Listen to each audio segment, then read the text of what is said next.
So now starting with ENT. ENT में सबसे पहले हम देखेंगे लेरिंग्स।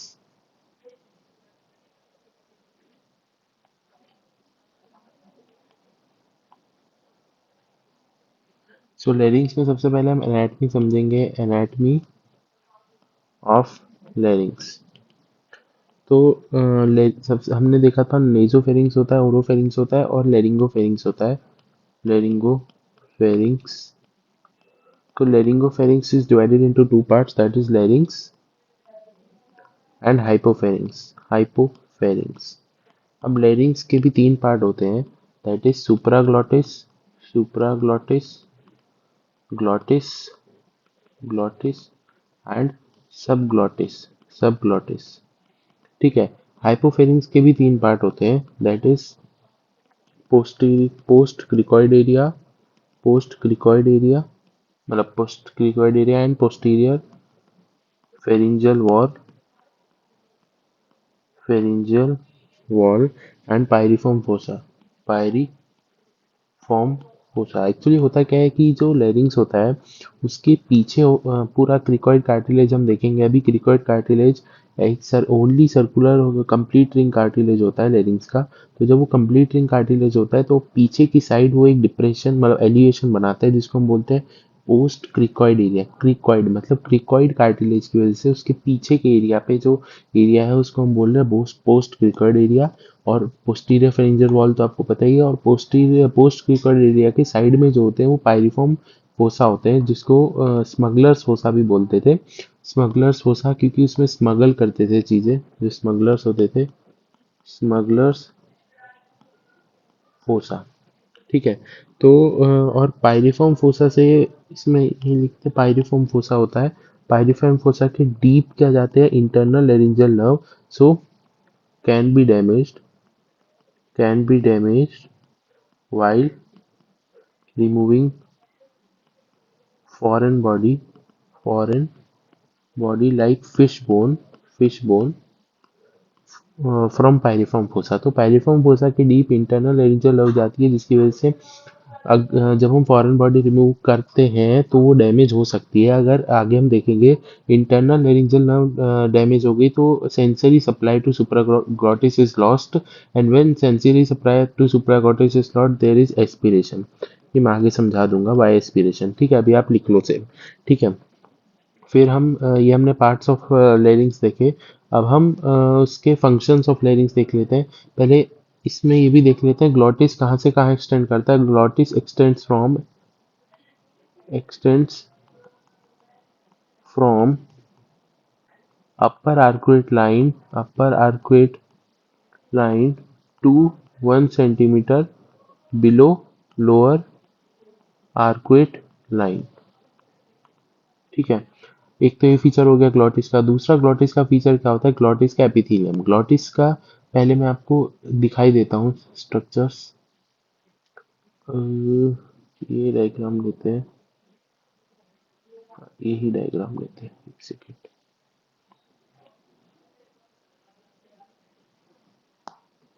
ये डायग्राम हम लेते हैं यहाँ पे।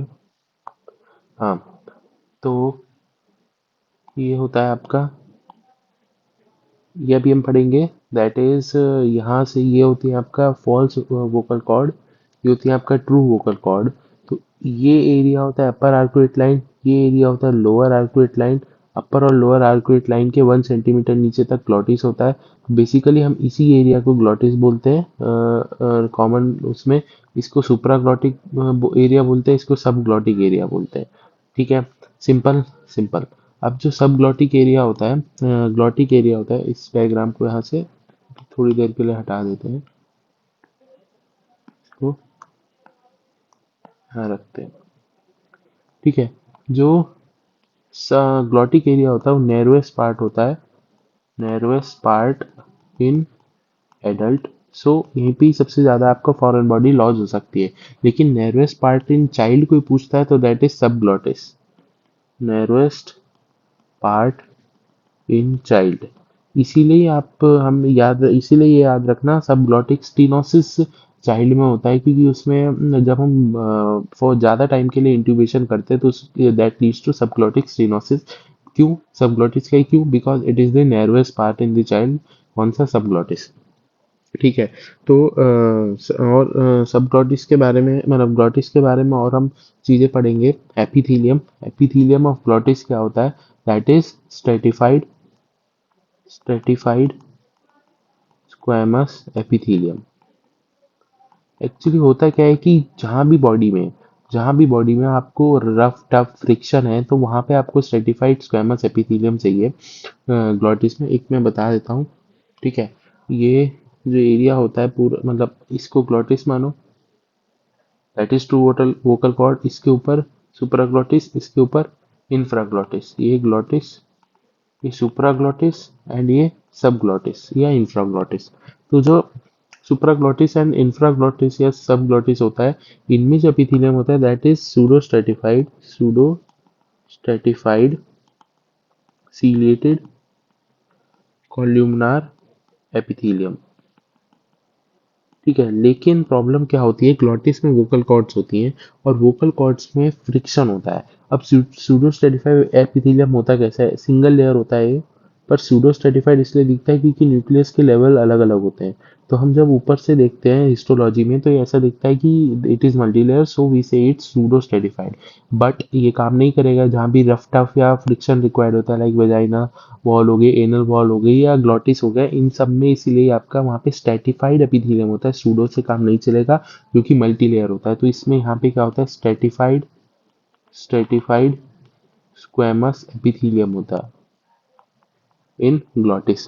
एंड ग्लॉटिस की और एक इंपॉर्टेंट बात होती है, दैट इज ग्लॉटिस की बात कर रहे हैं यहाँ पे, करता हूँ no lymphatic supply.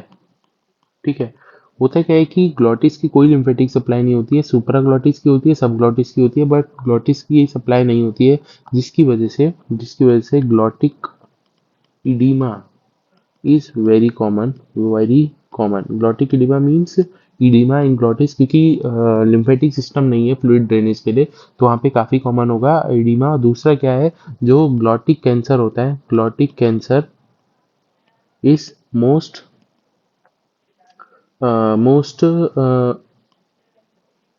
is most sensitive to most, sensitive नहीं बोलेंगे, सेंसिटिव दूसरा होता है, it is most result, it gives most result with radiotherapy. मतलब कि रेडियोथेरेपी देने के बाद ग्लॉटिक कैंसर सबसे ज़्यादा रिजल्ट होता है, मतलब बेस्ट प्रोग्नोसिस होती है इसकी। क्यों? क्योंकि लिम्फेटिक स्प्रेड होता ही नहीं है, प्रोग्नोसिस होती है। क्यों? क्योंकि नो लिम्फेटिक स्प्रेड। अब ठीक है, ग्लॉटिक कैंसर की अगर लिम्फेटिक स्प्रेड है, मतलब कि या तो वो सब ग्लॉटिक में चला गया या वो सुप्राग्लॉटिक एरिया में चला गया, तो इसलिए हम उसको बोलेंगे ट्रांसग्लॉटिक कार्सिनोमा। सिंपल। ठीक है। अगर कोई आपसे पूछता है बेस्ट प्रोग्नोसिस पूरी बॉडी में किस कैंसर की होती है, कैंसर विद बेस्ट प्रोग्नोसिस या cancer with best prognosis with radiotherapy या cancer which shows best results with radiotherapy, is glottic cancer. But cancer with most sensitive to radiotherapy क्या होता है? दैट इज आपका नेजोफेरिंजियल कार्सिनोमा, नेजोफेरिंजियल कार्सिनोमा, जिसकी site क्या होती है? Fossa of Rosenmuller. हम नोज में देखेंगे क्या साइट होती है? Fossa of Rosenmuller. And sphenoid, sphenopalatine foramen से निकलता है जुवेनाइल एंजियोफाइब्रोमा। इसमें कंफ्यूज मत करना। ठीक है। ग्लॉटिस की लिम्फेटिक सप्लाई नहीं होती, जिसकी वजह से एडिमा कॉमन होता है। ग्लॉटिक कैंसर जो होता है उसका काफी अच्छा प्रोग्नोसिस होता है। ठीक है। अब एक चीज और यहीं पे हम देखते हैं कि क्लिनिकल फीचर्स क्या होंगे डिजीज के। अगर सुप्राग्लॉटिक डिजीज है या सब ग्लॉटिक डिजीज है, सॉरी ग्लॉटिक डिजीज है या सब ग्लॉटिक डिजीज है। एक्चुअली सुप्राग्लॉटिक ऊपर की साइड होता है, ऊपर की साइड ईसोफेगस भी होती है, तो you can learn like this. इसमें डिस्फेजिया भी होता है, डिस्फेजिया होगा क्योंकि ऊपर की साइड फेरिंग्स ओरोफेरिंग्स होगा, तो ये कनेक्टेड होते हैं ईसोफेगस से, तो ईसोफेजियल सिम्टम्स भी देखने को मिल सकते हैं। डिस्फेजिया होगा, ओडाइनोफेजिया होगा। ठीक है। एंड इसमें स्ट्राइडर होगा, स्ट्राइडर, स्ट्राइडर लेकिन क्या होगा? इंस्पायरेटरी स्ट्राइडर होगा, बहुत इंपॉर्टेंट, इंस्पायरेटरी स्ट्राइडर। ठीक है। ग्लॉटिक उसमें ये तो हो गई, क्या बोलते हैं, होर्सनेस ऑफ वॉइस हो सकता है। एफोनिया भी हो सकता है, वॉइस ही नहीं आ रही है, ठीक है। ग्लॉटिक में भी होर्सनेस ऑफ वॉइस हो सकता है, hoarseness of voice, dysphonia, dysphonia, ठीक है। होर्सनेस ऑफ वॉइस हो सकता है, एफोनिया हो सकता है, लेकिन इसमें इंपॉर्टेंट चीज क्या है, इसमें बाइफेजिक स्ट्राइडर होगा, बाइफेजिक स्ट्राइडर होगा, ठीक है। एंड सब ग्लॉटिक में अगर जो हो रहा है उसमें एक्सपिरेटरी स्ट्राइडर होगा, एक्सपायरेटरी स्ट्राइडर मेनली। और सुप्राग्लॉटिक में लिम्फेडिनोपैथी भी देखने को मिलेगी, क्योंकि लिम्फ नोड लिम्फेटिक सप्लाई है, तो लिम्फेडिनो पैथी भी देखने को मिलेगी, पर ग्लॉटिक में लिम्फेडिनोपैथी नहीं मिलेगी। तो इंस्पायरेटरी, बाइफेजिक एंड एक्सपायरेटरी स्टाइलर देखने को मिलेगा हमें। और क्या इसमें है, क्या बोलते हैं, ग्लॉटिक्स में और क्या हमें जानना है, मैंने नेर्वस बता दिया, एपिथेलियम बता दिया। अब इसमें एक रिंकी स्पेस भी होता है, जो मैं आपको आगे ही बता दूंगा, रिंकी जिडिमा होता है उसमें। तो वहाँ पे बहुत कॉमन साइट होता है ये। और इसमें ग्लॉटिक में मेरे हिसाब से और तो कुछ रहा नहीं है। एंड ठीक है, एक चीज और इसमें देख लेते हैं कि जो चाइल्ड लैरिंग्स होता है, चाइल्ड लैरिंग्स, चाइल्ड एंड एडल्ट लैरिंग्स में फर्क क्या होता है, एडल्ट लैरिंग्स एंड चाइल्ड लैरिंग्स, ठीक है। तो होता क्या है कि जो एडल्ट का लैरिंग्स होता है वो थोड़ा नीचे होता है, दैट इज C3 C6। लेकिन जो चाइल्ड होता है इसका कहाँ पे होता है, C2 C3 पे होता है, तो ये थोड़ा हाइयर अप होता है। एंड इसका एपिग्लॉटिस जो होता है, epiglottis is hard and large, इसका सॉफ्ट होता है एंड स्मॉल। अब सॉफ्ट होता है तो इसलिए चांसेस ऑफ लेरिंगोमलेशिया होते हैं, हम देखेंगे आगे। चांसेस ऑफ लेरिंगोमलेशिया, लेरिंगोमलेशिया जहाँ भी मलेशिया, ट्रैकियोमलेशिया, लेरिंगोमलेशिया, मतलब सॉफ्ट हो गया वो चीज़। सॉफ्ट क्यों, क्योंकि इनका सॉफ्ट, मतलब क्या बोलते हैं, सॉफ्ट हो गया, तो इसलिए लेरिंगोमलेशिया होगा। और जब वो सॉफ्ट हो जाता है तो उसकी वजह से क्या होता है, वो कर्ल हो जाता है। तो इसमें लेरिंगोमलेशिया में एपिग्लॉटिस जो होता है ओमेगा शेप्ड एपिग्लॉटिस दिखता है, जो कि हम देखेंगे आगे, मतलब अगली वीडियो में, जिसमें कि कंजेनाइटल डिजीज ऑफ लेरिंग्स होगा। तो और क्या इसमें अंतर होता है, क्या बोलते हैं, एक तो ये अंतर हो गया। और नैरोएस्ट पार्ट क्या होता है, नैरोएस्ट पार्ट इज, मैंने आपको बताया, narrowest part is glottis, but in child narrowest part is सब ग्लॉटिस, सब ग्लॉटिस, ठीक है।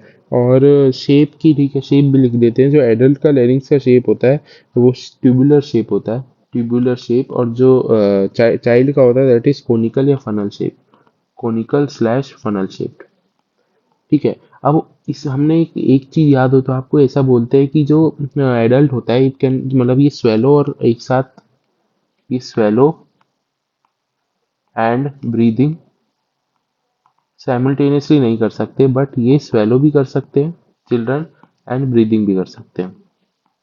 ऐसा क्यों, एक्चुअली जब आप स्वेलो करते हो तो हमारा लेरिंग्स ऊपर जाता है, हमारा लेरिंग्स ऊपर जाता है, सॉफ्ट पैलेट नीचे, लेरिंग्स ऊपर जाता है, तो एपिग्लॉटिस उसको टच करके कवर कर लेता है। एंड फिर जिसकी वजह से जो टंग होती है, मतलब टंग से खाना नीचे ओरोफेरिंग्स में चला जाता है। लेकिन इनमें होता क्या है कि इनमें लेरिंग्स पहले ही ऊपर है। अब वो लेरिंग्स जब ऊपर जाता है और एपिग्लॉटिस छोटा है, तो वो एपिग्लॉटिस उसको क्लोज करता है, ठीक है। तो लेरिंग्स के ऊपर होने की वजह से वो ओरोफेरिंग्स वाले जो पाथ होता है ना, उसको बाईपास कर जाता है। मतलब कि ओरोफेरिंग्स, एक्चुअली ओरोफेरिंग्स में खाना जानी चाहिए थी हवा, लेकिन ओरोफेरिंग्स में हवा जा ही नहीं रही है, वो डायरेक्टली हवा लेरिंग्स में जा सकती है, क्योंकि लेरिंग्स ऊपर है। अब दूसरी चीज क्या है, एपिग्लॉटिस छोटा है, तो खाना एपिग्लॉटिस की साइड से सीधा ओरोफेरिंग्स में जाएगा और हाइपोफेरिंग्स में नीचे चला जाएगा ईसोफेगस में, ठीक है। तो दोनों चीज एक साथ हो सकती है, क्योंकि लेरिंग्स हाई अप है और एपिग्लॉटिस छोटा है, छोटा है तो साइड की वजह से खाना चला जा रहा है। और जो वो है, क्या बोलते हैं, एयर है, वो सीधा लेरिंग्स में चली जा रही है ओरोफेरिंग्स को बाईपास करके। ये बहुत ज़्यादा इंपॉर्टेंट चीज़ है, ठीक है। और हम उसमें क्या बात करते हैं, ये मैंने आपको ये चीज़ बता दी। इधर इस इन डायग्राम्स को मुझे लगता है मैं बाद में एक्सप्लेन करूँगा, क्योंकि आप अभी समझ नहीं पाओगे। अब हम देख लेते हैं functions of larynx, functions of larynx, ठीक है। फंक्शंस ऑफ लेरिंग्स क्या क्या होते हैं। पहला फंक्शन होता है इसका protection of airway, protection of airway कैसे प्रोटेक्ट करता है कि एक्चुअली ये 3 लेवल पे प्रोटेक्ट करता है एयरवे को। एपिग्लोटिस के लेवल पे, एपिग्लोटिस के लेवल पे प्रोटेक्ट करता है, एंड वेस्टिबुलर फोल्ड्स अभी समझ नहीं आएगा, vestibular folds slash false cords, या glottis, glottis means true cords. True cords जो होता है ना, स्ट्रॉन्गेस्ट प्रोटेक्शन लेवल होता है, स्ट्रॉन्गेस्ट प्रोटेक्शन लेवल होता है। प्रोटेक्शन क्या हमारे एस्पिरेशन से प्रोटेक्ट करता है, मतलब ये क्लोज कर देता है एयरवे को। प्रोटेक्शन के बाद क्या होता है इसका, that is breathing, phonation, fixation of chest, मतलब जब हम हैवी वेट वगैरह उठाते हैं तो एकदम गला लॉक हो जाता है ना, मतलब कि बिल्कुल सांस बाहर अंदर नहीं आता, इसकी वजह से ही होता है फिक्सेशन ऑफ चेस्ट। तो अब हम next important, most important thing देखते हैं, कार्टिलेजेस ऑफ लेरिंग्स। अभी आपको सब चीज़ें जो भी मैंने ऊपर बताई वो सब समझ आएंगी, कार्टिलेजेस ऑफ लेरिंग्स। मैं उनको एक बार फिर से आपको बता दूंगा, ठीक है। तो कार्टिलेजेस ऑफ लेरिंग्स में 3 पेयर्ड होते हैं, 3 पेयर्ड एंड 3 अनपेयर्ड, ठीक है। 3 पेयर्ड होते हैं, 3 अनपेयर्ड होते हैं। जो 3 पेयर्ड होते हैं दैट आर आपका एरिटिनॉइड, एसीसी, एसीसी याद रखो। एसीसी में क्या क्या है आपका, एरिटिनॉइड, एरिटिनॉइड, क्यूनिफॉर्म, क्यूनिफॉर्म, एसीसी सीमेंट होता है ना, and corniculate, corniculate, corniculate. 3 unpaired में कौन कौन होते हैं, epiglottis, epiglottis, thyroid and cricoid, ठीक ठीक है। तो अभी हम सबको पहले एक एक करके देख लेते हैं, फिर मैं आपको सब बता दूंगा, ठीक है। ये फ्रंट व्यू देख रहे हैं हम लेरिंग्स का, इफ सामने से देख रहे हैं आपको समझ आ रहा होगा, ठीक है। तो इसमें सबसे पहले क्या होता है, हम चीजें मार्क करते हैं। This is hyoid bone, this is hyoid bone, और हाइड बोन, एंड ये हम एंटीरियर, एंटीरियर से देख रहे हैं। देखो यार, काफी मेहनत की है मैंने, सारे डायग्राम्स खुद बनाए हैं अपने हाथ से ही। ये जो सब आपको डायग्राम देखने को मिलेंगे वो कोई कॉपी पेस्ट नहीं है कहीं से भी, कॉपीराइट या उन सब चीज़ों की वजह से, तो मैंने खुद ही बनाया है। तो हाइड बोन होती है ये आपको एपिग्लोटिस का एंटीरियर सरफेस दिख रहा है, एपिग्लोटिस, एपिग्लोटिस का एंटीरियर सरफेस दिख रहा है, ठीक है, वो छोड़ो। ये थायराइड है, थायराइड, थायराइड मतलब थायराइड कार्टिलेज, कार्टिलेज, ठीक है। ये थायराइड कार्टिलेज होता है, एंड इसका जो होता है सुपीरियर कॉर्नुआ, सुपीरियर कॉर्नुआ, और ये होता है इंफीरियर कॉर्नुआ, इंफीरियर कॉर्नुआ, ठीक है। थायराइड कार्टिलेज आपको बटरफ्लाई शेप नहीं लग रहा है, ये बटरफ्लाई शेप्ड है थोड़ा, मतलब ये देखो ना, थोड़ा बटरफ्लाई विंग शेप्ड, ऐसे जाके फिर ऐसे, फिर ऐसे और फिर ऐसे, बटरफ्लाई शेप्ड या ओपन बुक स्ट्रक्चर भी बोलते हैं हम इसको। तो ओपन बुक या बटरफ्लाई शेप्ड, बटरफ्लाई शेप्ड, ठीक है। और क्या दिख रहा है इसमें आपको, इसमें दिख रहा है दिस, ये भी कुछ आप पूछ सकते हो मेरे से, that is cricoid, cricoid cartilage, cartilage, and this is tracheal rings, tracheal rings. एक बार फिर से रिवाइज करते हैं, हाइड बोन है, ये थायराइड कार्टिलेज है, ठीक है, ये क्रिकॉइड कार्टिलेज है, ये आपको इंपॉर्टेंट याद करना ही है, hide, thyroid and cricoid cartilage. अब आप खुद सोचो, हाइड और थायराइड के बीच में क्या होगी, थायरोहाइड मेम्ब्रेन, थायरोहाइड मेम्ब्रेन। इस क्रिकॉइड और थायराइड के बीच में क्या होगी, क्रिकोथायराइड मेम्ब्रेन, क्रिकोथायराइड मेम्ब्रेन। और ये जो होगी क्रिकॉइड और ट्रेकिया के बीच में, दैट इज क्रिकोट्रेकियल मेम्ब्रेन, क्रिकोट्रेकियल मेम्ब्रेन। तो अब आपको ये एक चीज समझ आई कि एंटीरियर सरफेस ऑफ लेरिंग्स कौन बना रहा है, एंटीरियर सरफेस ऑफ लेरिंग्स कौन कौन बना रहा है, thyrohyoid membrane, thyroid cartilage, cricothyroid membrane and cricoid cartilage. तो लेरिंग्स कहाँ से कहाँ एक्सटेंड करता है, upper border of thyroid, thyrohyoid membrane के अपर बॉर्डर से एंड क्रिकोथायराइड के लोअर बॉर्डर तक ये लेरिंग्स एक्सटेंड करता है। ये इंपॉर्टेंट है, ये आपसे पूछ सकता है एंटीरियर सरफेस कौन बनाता है, ठीक है। उसके बाद हम क्या देखते हैं, क्रिकॉइड कार्टिलेज के बारे में देखते हैं, एक सेकेंड। इस व्यू में आपको क्रिकॉइड कार्टिलेज अच्छा दिख रहा है, हाँ। तो अब हमने क्या किया, नहीं पहले इस व्यू को भी साथ में लाते हैं, दोनों व्यू एक साथ देखना है। अब हम इसी व्यू को जो हम पहले देख रहे थे, अब हम इसको साइड से देख रहे हैं। ये व्यू था, इसको हमने साइड से देखने लगा, फ्रॉम लेटरल साइड से। तो लेटरल साइड से हम मार्क करेंगे फिर से। तो ये थायराइड कार्टिलेज साफ दिख रहा है आपको, बटरफ्लाई शेप। ये सुपीरियर कॉर्न हुआ, इंफीरियर कॉर्न हुआ। ये थायराइड, ये क्रिकॉइड, ठीक है। एंड ये आपका cricothyroid membrane, cricothyroid membrane, that this is आपका क्रिकोट्रेकियल मेम्ब्रेन, ठीक है। एंड ये क्या है आपका, ये एपिग्लोटिस दिख रहा है आपको, एपिग्लोटिस। अब एक्चुअली एपिग्लोटिस कहाँ अटैच्ड होता है, थायराइड के एंटीरियर बॉर्डर पे अटैच्ड होता है, वो पोस्टीरियर सरफेस पे थायराइड के। थायराइड कार्टिलेज ऐसा होता है ना, सी शेप। तो इसके मिडल में अटैच्ड होता है एपिग्लोटिस। मतलब मैं आपको अगर ऐसे दिखाऊं कि अगर थायराइड कार्टिलेज ऐसे है, मतलब थायराइड कार्टिलेज है, तो यहाँ के इसके ये एंटीरियर सरफेस है, पोस्टीरियर सरफेस है, तो पोस्टीरियर सरफेस से ऐसे निकलता है एपिग्लोटिस, ठीक है, जो कि आगे आएगा। तो एपिग्लोटिस थायराइड उससे अटैच्ड होता है through thyro epiglottic ligament, but उसमें ये इसमें दिखाया नहीं है। तो अब मान लो हमने थायराइड कार्टिलेज को कट कर दिया, तो जब यहाँ से थायराइड कार्टिलेज को कट करके निकाल दिया, तो अब ये फिगर आ जाएगी। यहाँ थायराइड कार्टिलेज का बचा हुआ पार्ट था, तो इसमें हमने ये है आपका वो, that is cricoid cartilage, cricoid cartilage, ठीक है। एंड क्रिकॉइड कार्टिलेज आपने देखा एंटीरियरली छोटा है और ये पोस्टीरियरली बड़ा है, तो सिग्नेट शेप बोलते हैं हम इसको, सिग्नेट रिंग शेप बोलते हैं, ठीक है। एंड ये आपका एरिटिनॉइड, एरिटिनॉइड एरिटिनॉइड के दो पार्ट होते हैं, that is apex and base. Base के दो प्रोसेसेस होते हैं, vocal process and muscular process, muscular process, ठीक है। अब इसमें वोकल प्रोसेस कहाँ दिख रहा है आपको, वोकल प्रोसेस ये है, मस्कुलर प्रोसेस इधर बाहर निकला होता है और एपेक्स ये होता है, ठीक है, समझ आया आपको। वोकल प्रोसेस से अटैच्ड होती है वोकल कॉर्ड ऐसे, और मस्कुलर प्रोसेस से अटैच्ड होती है मसल्स, ठीक है। इसमें आपको ये सब दिख गए।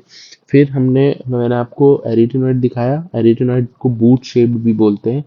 पैर बूट शेप लग रहा है ना जूता जैसा, तो बूट शेप भी बोलते हैं, ठीक है। तो अब मैंने आपको एरिथ्रोइड दिखाया, यूनिफॉर्म कॉर्निकुलेट आपके लिए नहीं है, एपिग्लोटिस भी दिखाया, थायराइड भी दिखाया, क्रिकॉइड भी दिखाया। तो ये कार्टिलेजेस होते हैं हमारे उसमें, क्या बोलते हैं, लेरिंग्स के ये कार्टिलेजेस होते हैं। एंटीरियर वॉल ऑफ लेरिंग्स आप बता सकते हो कौन बनाता है, पोस्टीरियर वॉल ऑफ लेरिंग्स भी आप बता सकते हो कि posterior wall of larynx open होती है एक्सेप्ट क्रिकॉइड एरिया पे, क्योंकि क्रिकॉइड एरिया पे, क्रिकॉइड मैंने बताया आपको टोटल रिंग शेप कार्टिलेज होता है, ठीक है। और क्रिकॉइड रिंग शेप कार्टिलेज होता है, तो इसलिए हम हर चीज में अवॉइड करते हैं कि क्रिकॉइड को इंजरी ना हो, क्योंकि अगर क्रिकॉइड को इंजरी हुई फिर फाइब्रोसिस होगा। जब तो क्रिकॉइड जब कॉन्ट्रैक्ट करेगा तो ट्रैकिया पे भी कॉन्ट्रैक्ट कर सकता है, तो उसकी वजह से चांसेस ऑफ मतलब डिस्निया काफ़ी ज़्यादा बढ़ सकते हैं, मतलब उसको प्रॉब्लम आ सकती है, ठीक है। अब हम देखेंगे कि वोकल कॉर्ड्स कहाँ प्रेजेंट होती हैं। तो एक तो आपको समझ आया ना। अब होता क्या है कि ये आपका ये है आपका क्रिकॉइड कार्टिलेज, क्रिकॉइड कार्टिलेज।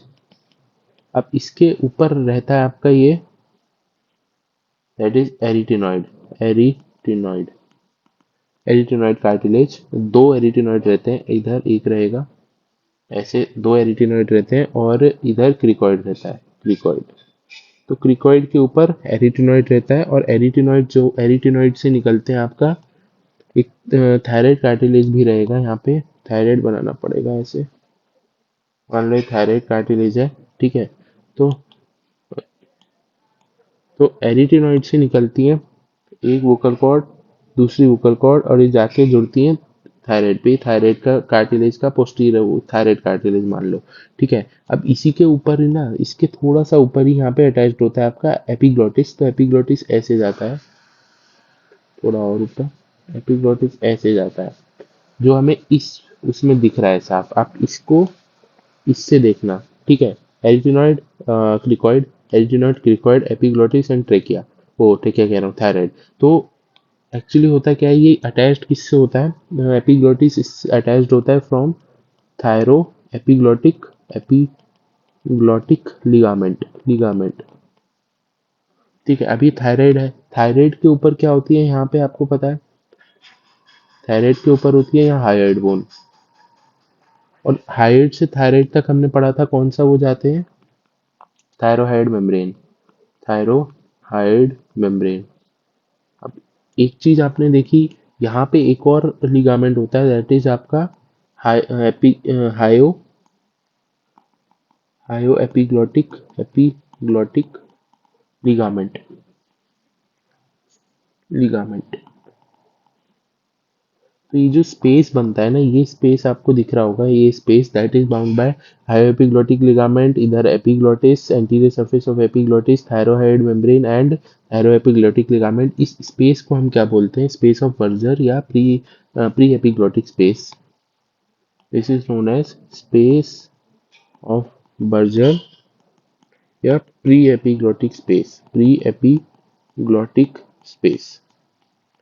ठीक है। अब हमने ये देखा, क्या बोलते हैं, एरिटिनॉइड के वोकल प्रोसेस से अटैच्ड होती हैं वोकल कॉर्ड्स, वो आगे जाके मिलती हैं थायराइड कार्टिलेज के पोस्टीरियर बॉर्डर पे, जो कि इस इमेज में हम देख सकते हैं। हाँ, तो ये जो इमेज है, इसमें ये एपिग्लोटिस है, ये एरिटिनॉइड है, एरिटिनॉइड का ये वोकल प्रोसेस है, मस्कुलर प्रोसेस है, ये क्रिकॉइड कार्टिलेज है, सिग्नेट रिंग शेप, और ये थायराइड कार्टिलेज है, वापिस से कटा हुआ है, और थायराइड कार्टिलेज से अटैच्ड है, और ये जो स्पेस बन रहा है आगे ऊपर हाइड बोन होगी, उससे यहाँ पे अटैच्ड होगा लिगामेंट से, हाइयो एपिग्लोटिक लिगामेंट से। तो ये जो पूरा स्पेस बनेगा that is pre epiglottic space, ये पूरा फैट टिश्यू से कवर्ड रहता है। ठीक है। एंड इस इमेज में ये आपको दिख रहा है अच्छे से कि this is epiglottis, this is hyoid bone, this is thyrohyoid membrane, this is thyroid cartilage, this is cricoid cartilage and this is arytenoid cartilage. Vocal process, vocal process से वोकल कॉर्ड जा रहे हैं, फिर वो आगे जाके थायराइड के posterior surface पे जाके अटैच हो रहे हैं। ये जो आपको लिगामेंट दिख रहा है that is thyro epiglottic ligament. ठीक है। और ये ट्रैकिया आ जाता है, फिर ये क्रिकोट्रैकियल मेम्ब्रेन्स आ जाती हैं। ठीक है, ये इतना इम्पोर्टेंट नहीं है। ये जो है आपका क्रिकोथायराइड मेम्ब्रेन है, इसको मार्क कर लेते हैं। Epiglottis, thyro epiglottic ligament, this is vocal cord. ठीक है। एंड बस इतना ही इम्पोर्टेंट है। अब होता क्या है, एक क्वाड्रेंगुलर मेम्ब्रेन होती है, क्वाड्रेंगुलर मेम्ब्रेन इज प्रेजेंट, जो कि एरिटिनॉइड से एपिग्लोटिस तक जाती है, जो कि ऐसी दिखती है, जो कि ऐसी दिखती है, सॉरी,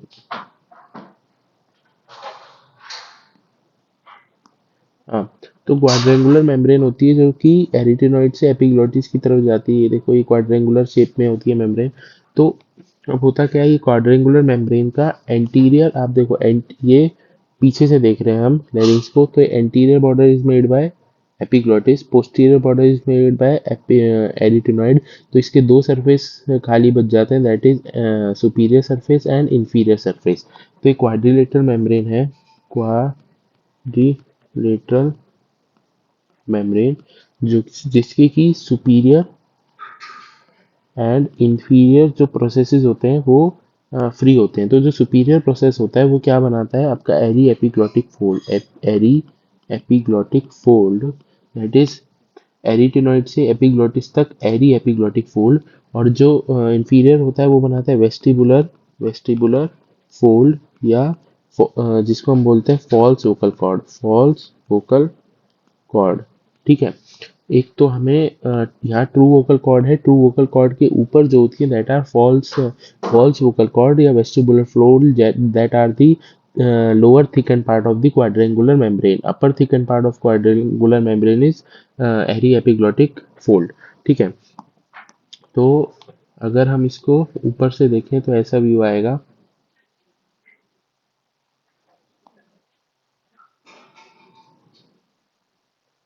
हाँ, तो ऊपर से अगर देखेंगे तो ये दो सी दिखते हैं, एक पहला सी होता है, ये थायराइड कार्टिलेज का होता है, दूसरा सी होता है एपिग्लोटिस का होता है। और ये जो स्पेस दिख रहा है ना आपको थायराइड और एपिग्लोटिस के बीच में, that is space of Berger या प्री एपिग्लोटिक स्पेस। और ये जो लिगामेंट आपको दिख रहा है that is thyro epiglottic ligament. ये एरिटिनॉइड कार्टिलेज है दोनों, ये इंटर म्यूकोजा है एंड ये वोकल कॉर्ड है। Vocal cord are attach to the vocal process, ठीक है। तो एरिटेनॉइड से एपिग्लॉटिक्स तक एक ये मेम्ब्रेन आपको जाती हुई दिख रही है, जो कि जिसका एक पार्ट अंदर है। तो ये जो पार्ट है इसको क्वाड्रेंगुलर मेम्ब्रेन बोलते हैं। ये एरी एपिग्लॉटिक फोल्ड है, ये फॉल्स वोकल कॉर्ड है, दैट इज वेस्टिबुलर फोल्ड, ठीक है। फिर हम इसके बाद आते हैं कि अब हम जो हमने पुरानी वाली इमेज देखी थी हम उसको वापस से देखते हैं। ये वाली, ये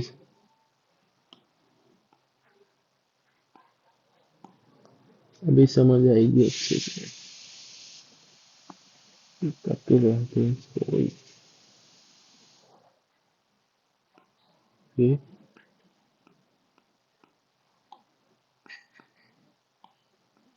एंड तभी कोरोनल सेक्शन है। तो हम कोरोनल सेक्शन देख रहे हैं लेरिंग्स का। तो जब हमने उसको लेरिंग्स को कोरोनल सेक्शन में काटा तो एक क्रिकॉइड कार्टिलेज है, क्रिकॉइड कार्टिलेज, एक thyroid cartilage, thyroid cartilage and hide bone, hide bone, ठीक है। अब आप ध्यान से देखना, क्रिकॉइड कार्टिलेज से हमने बोला था, क्रिकॉइड कार्टिलेज से जो अटैच्ड होता है दैट इज आपका ये है ट्रू वोकल कॉर्ड। एक चीज इसमें यहाँ पे और एक होती है क्रिको वोकल मेम्ब्रेन, जो का जो अपर थिकन पार्ट होता है वो वोकल कॉर्ड बनाता है या वोकल लिगामेंट बनाता है। वोकल कॉर्ड की प्रॉपर डेफिनेशन हम आगे देखेंगे। तो क्रिको वोकल मेम्ब्रेन का अपर थिकन पार्ट फॉर्म्स दी वोकल लिगामेंट, ये जिसको हम वोकल कॉर्ड्स बोलते हैं, ठीक है। क्रिको वोकल मेम्ब्रेन का और क्या नाम होता है, दैट इज आपका कोनस इलास्टिकस। तो एक्चुअली में वोकल कॉर्ड जो होती है ना वो क्रीको वोकल मेम्ब्रेन का अपर थिकन पार्ट होती है। और हम देखेंगे क्रीको जो वोकल कॉर्ड जिसको हम बोलते हैं उसमें वोकल लिगामेंट होता है प्लस कुछ और चीज होती है जो हम आगे देखेंगे। तो इसमें ये जो पार्ट होता है ना दैट इज क्रिकॉइड से जो इधर जा रहा है ये होता है आपका कोनस इलास्टिकस, कोनस इलास्टिकस या क्रीको वोकल मेम्ब्रेन, ठीक है। एंड दिस इज आपका क्वाड्रेंगुलर मेम्ब्रेन, क्वाड्रेंगुलर मेम्ब्रेन, जिसका लोअर थिकन पार्ट आपको ये लोअर थिकन पार्ट है। लोअर थिकन पार्ट क्या बना रहा है, वेस्टिबुलर फोल्ड, वेस्टिबुलर फोल्ड या false vocal cord, false vocal cord, ठीक है।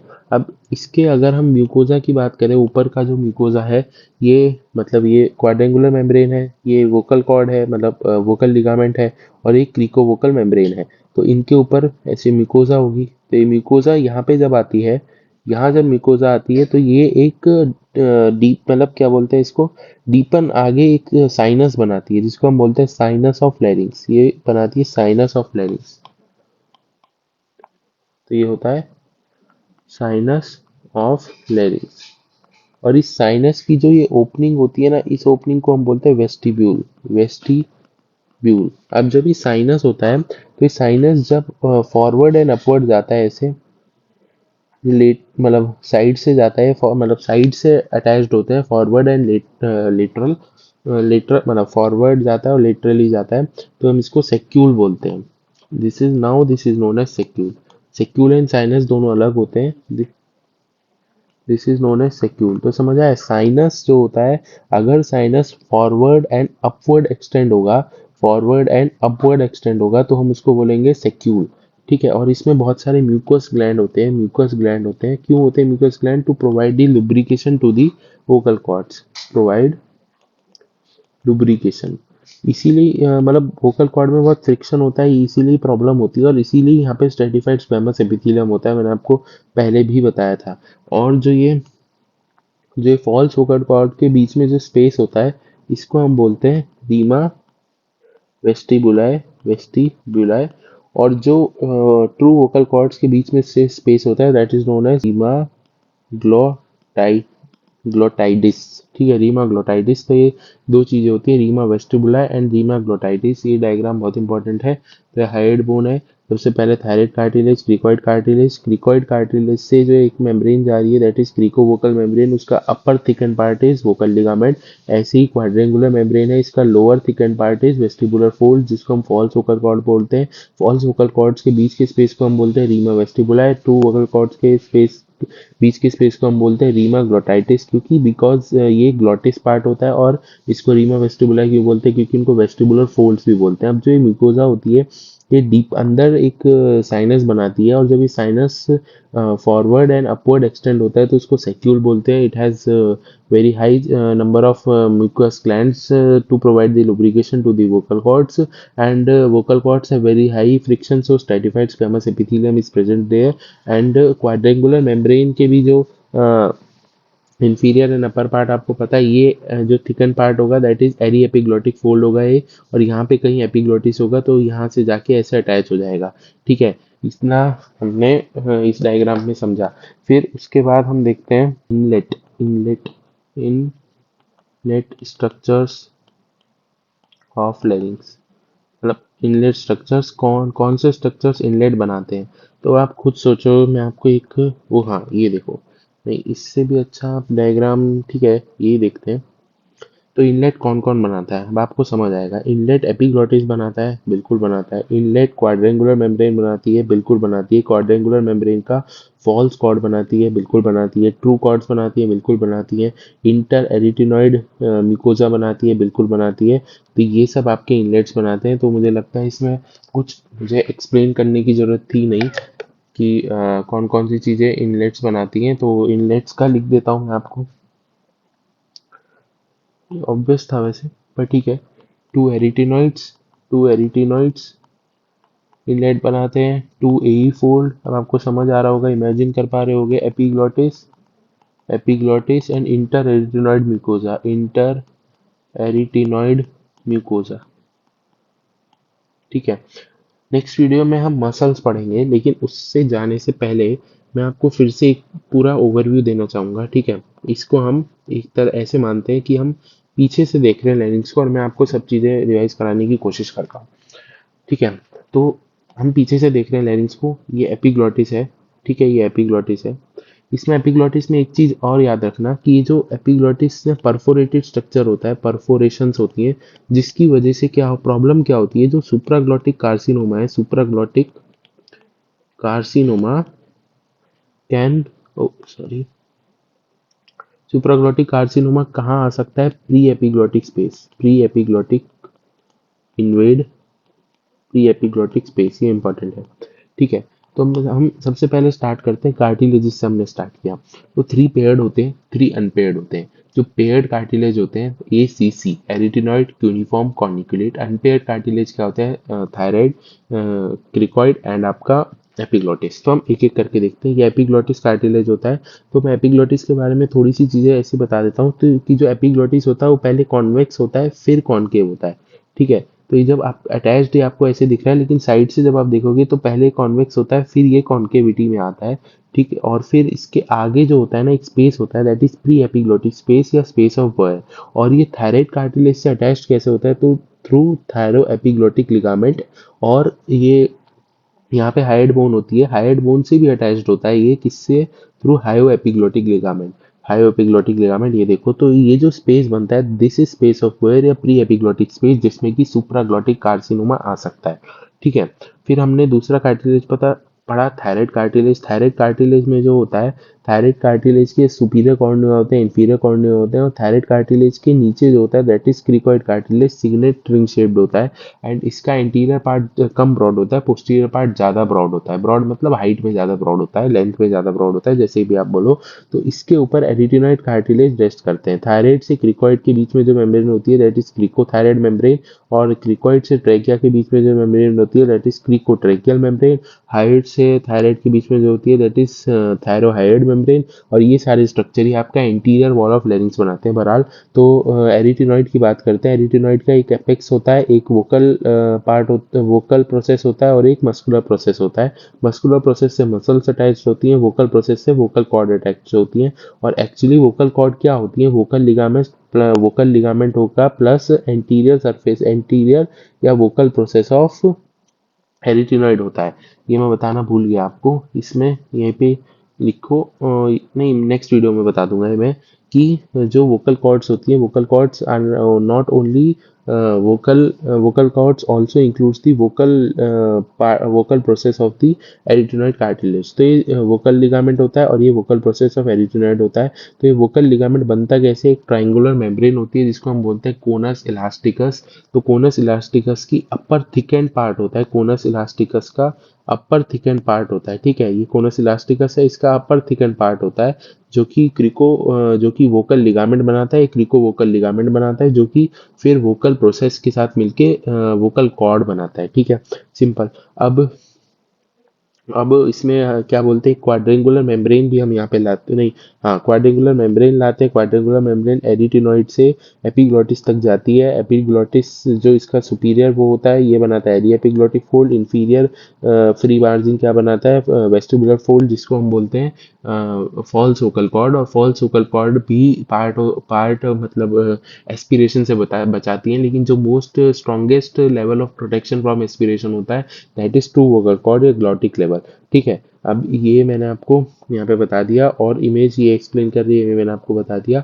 इसमें लेरिंग्स में पार्ट्स मैंने सब बता दी, supraglottis, glottis, subglottis, post cricoid area, posterior pharyngeal wall, piriform fossa, ये तीनों पार्ट होते हैं हाइपोफेरिंग्स के। ग्लॉटिस के बारे में कई चीजें हमने पढ़ी, दैट इज एपिथेलियम, सबसे ज्यादा फ्रिक्शन होता है तो इसलिए यहाँ पे स्ट्रेटिफाइड स्क्वैमस एपिथेलियम होना चाहिए। फ्रिक्शन होता है तो म्यूकस ग्लैंड्स भी होनी चाहिए, वो कहाँ से होगी, साइनस से जो सेक्यूल निकलता है, साइनस की ओपनिंग को हम क्या बोलते हैं, वेंट्रिकल बोलते हैं, ठीक है।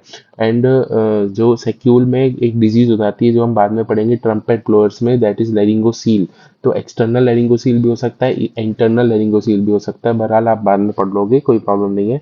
तो जो ग्लॉटिस होता है वो अपर आर्कुएट लाइन और लोअर आर्कुएट लाइन के बीच में हम बोलते हैं कि यहाँ एक्सटेंड करता है, लेकिन अगर आप एग्जैक्ट पूछोगे तो अपर आर्कुएट लाइन और 1 centimetre below lower arcuate line. Narrowest part होता है इन एडल्ट्स, नैरोएस्ट पार्ट होता है एडल्ट्स में, लेकिन चाइल्ड में नैरोएस्ट पार्ट मैंने आपको बताया था सब ग्लॉटिस होता है। इसीलिए ही अगर आप किसी चाइल्ड को बहुत देर तक इंट्यूबेट करके रखते हो तो उसमें सब ग्लॉटिक स्टेनोसिस होने के चांसेस काफी ज्यादा बढ़ जाते हैं, जो कि हम आगे पढ़ेंगे, ठीक है। अब जो ग्लॉटिस होता है उसकी इंपॉर्टेंट बात क्या होती है, इसमें लिम्फेटिक सप्लाई नहीं होती, तो इडिमा के चांसेस बढ़ जाते हैं क्योंकि फ्लूइड कलेक्शन बढ़ जाएगा, क्योंकि लिम्फेटिक्स का काम क्या होता है, वो फ्लूइड टिश्यू से वापस ले जाके वेनस सिस्टम में जाके देता है। अब वो लिम्फेटिक सप्लाई होगा नहीं, तो इसलिए ग्लॉटिक इडिमा या रिंकीज इडिमा वेरी कॉमन होता है। लेकिन ग्लॉटिक कैंसर जो होता है ना, वो बेस्ट प्रोग्नोसिस होती है उसकी, क्योंकि उसका लिम्फेटिक स्प्रेड हो ही नहीं सकता है, तो इसलिए इसकी बेस्ट ग्लॉटिक कैंसर की बेस्ट क्या बोलते हैं उसको प्रोग्नोसिस होती है। लेकिन अगर ग्लॉटिक कैंसर में लिम्फेडिनोपैथी मिल रही है, that means it has become the transglottic cancer, या तो वो सुप्राग्लॉटिक स्पेस में चला गया, वो इंफ्राग्लॉटिक चला गया, सुप्राग्लॉटिक कैंसर बन जाता है। Supraglottic cancer can get into pre epiglottic space through the perforations in the epiglottis, you know this, ठीक है। फिर उसके बाद क्लिनिकल फीचर्स में हम डिफरेंशिएट कर सकते हैं, दैट इज सुप्राग्लॉटिक होगा तो supraglottic part is very close to hypopharynx, very close to oropharynx, sorry, तो वहाँ पे ईसोफेगस के सिम्टम्स ज्यादा होंगे, that is dysphagia, odynophagia. Stridor जो होगा वो इंस्पिरेटरी स्ट्राइडर होगा, and hoarseness of voice, aphonia, dysphonia, ये सब तो सब में ही होगा। ग्लॉटिक में होर्सनेस ऑफ वॉइस वगैरह तो होगा, लेकिन बाइफेजिक स्ट्राइडर इंपॉर्टेंट है, और सुप्राग्लॉटिक में लिम्फेडिनोपैथी भी हो सकती है। एडल्ट एंड चाइल्ड में हमने देखा है एडल्ट का जो लेरिंग्स होता है वो C3 से C6 होता है, चाइल्ड का जो होता है वो C2 टू C3 होता है। और एडल्ट का जो एपिग्लॉटिस होता है वो हार्ड होता है और वो काफी बड़ा होता है, लेकिन चाइल्ड का सॉफ्ट होता है, इसलिए लेरिंगोमलेशिया मोस्ट कॉमन कंजेनाइटल प्रॉब्लम होती है इन चाइल्ड, और इसका हम कुछ नहीं कर सकते, ठीक हो जाती है, हम पढ़ेंगे, ठीक है। और चाइल्ड में जो होता है ये एपिग्लॉटिस सॉफ्ट होता है और स्मॉल होता है, और ये स्मॉल होता है इसलिए इसके दोनों साइड से खाना जा सकता है, और जो लेरिंग्स होता है वो ऊपर आ जाता है तो एयर भी जा सकती है, तो इसलिए स्वेलो एंड ब्रीथ चाइल्ड एक साथ कर सकता है। नर्वस पार्ट सबग्लॉटिस मैंने बता दिया, शेप जो है एडल्ट में ट्यूबुलर होती है और चाइल्ड में क्रोनिकल होती है। मुझे लगता है मैंने सारी चीज़ें आपको रिवाइज करा दी हैं। यहाँ पे फंक्शन ऑफ लेरिंग्स भी आपको पता है कि ये सब, आई थिंक आपको एनाटमी समझ आई होगी। नेक्स्ट वीडियो में मैं आपको थोड़ी सी एनाटमी ही स्टार्ट बताऊंगा, उसके बाद मैं मसल्स ऑफ लेरिंग्स बताऊंगा, nerve supply of muscles of larynx बताऊंगा, फिर उसके बाद हम आगे चलेंगे। Okay, thank you.